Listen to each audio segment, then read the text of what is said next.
All right, fast forward 1 minute or 0.07 core hours, and it was able to get the results to the simulation.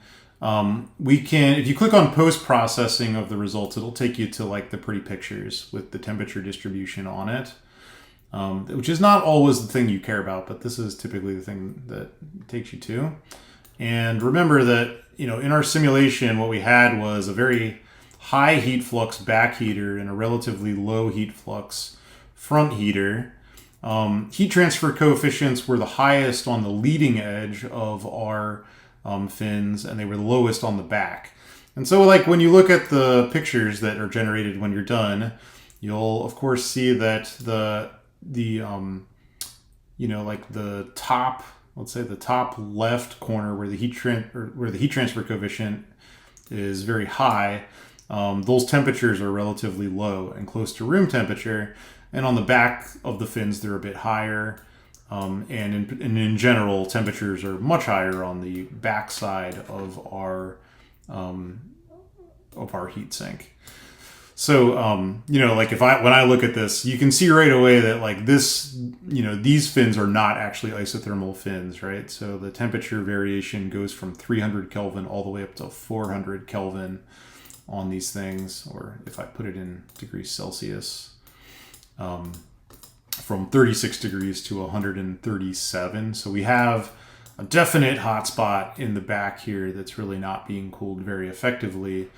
And at the same time, even though it's not being cooled very effectively, you can actually see that most of these fins up here are useless. The temperature difference in these front corners is not large enough to really provide any sort of cooling benefit to these fins. So you'd probably want to resize any fins that actually look like this.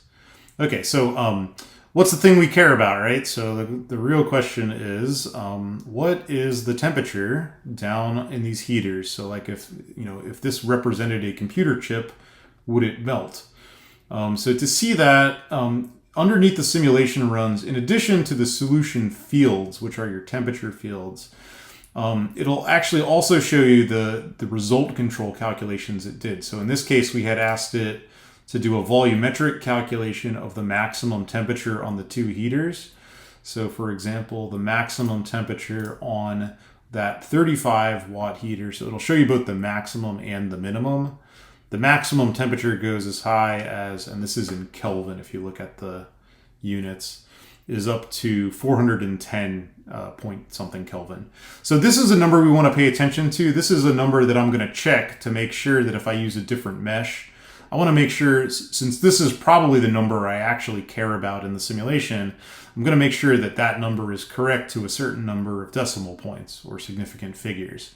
So I'm just going to write down that number. So we got 410.371 Kelvin as the maximum temperature in that region. When I generate a new mesh, I want to check whether we get that number again for either a finer or a coarser mesh. You can also check the solver log if you want. This thing's pretty opaque, and it's written mostly in French. So if you want to figure out what happened in the solver, you can go back. Actually, a nice trick is to just cut and paste this into Google. It'll translate things for you if you can't read them. But if you're finding things that like sections of the solver that hang, you can go in here and check and see why it's doing that. The number one reason that a solver hangs and doesn't finish is because you have so many mesh elements that it has a difficult time actually even setting up the solver. So if you find that something's hanging for a really long time, like in the solving log and not really going anywhere, usually it's because you have a lot of mesh elements. See if you can cut down on the number. Let's see what else. There are some fancy features that I don't know that I really want to do in this video. You can actually sort of slice up some of these things. Like if I wanted to see, for example, the cross-section of, let's say I want to see the cross-section of this fin right underneath where this heater is. You can do things like make slices. Let me see if I can remember how to move this thing. So in addition to just coloring the outside of the part, you can create a cutting plane up in the top left. So if I create a cutting plane oriented along, let's see, it looks like that's the y-axis. And let's say I can, for example, slice to the middle of this. So I can move the position of this to, let me see if I can remind myself how to do this. I can remove which Y value I'm at, I believe, to get the right cutting plane. So if you know exactly what point you're interested in, you don't have to use the slider. You could use, for example, the actual numerical point value. But for example, you could do something like that and then look at, let's say, the right face. And now you can actually see the cross-section inside that fin. You can do things like bring up a little inspection tool up here and look at like the individual temperatures in here. So this is approximately where our max temperature was. And you can also check like the maximum temperature inside the fin or whatever. Actually you'll often see stuff like this. So you see some like jaggedness out here that looks pretty nasty, I would say. That's almost certainly due to the mesh. So if I show like the mesh elements, you can kind of see what's going on there. Like the jaggedness comes from the fact that the mesh is actually a little jagged in that location. Sometimes you can, this is actually a slice of the mesh. So keep in mind that you're actually only looking at like some particular portion of a sliced tetrahedron. Let's show the plane. Oh yeah, this will actually like highlight the outer plane, which is not very useful.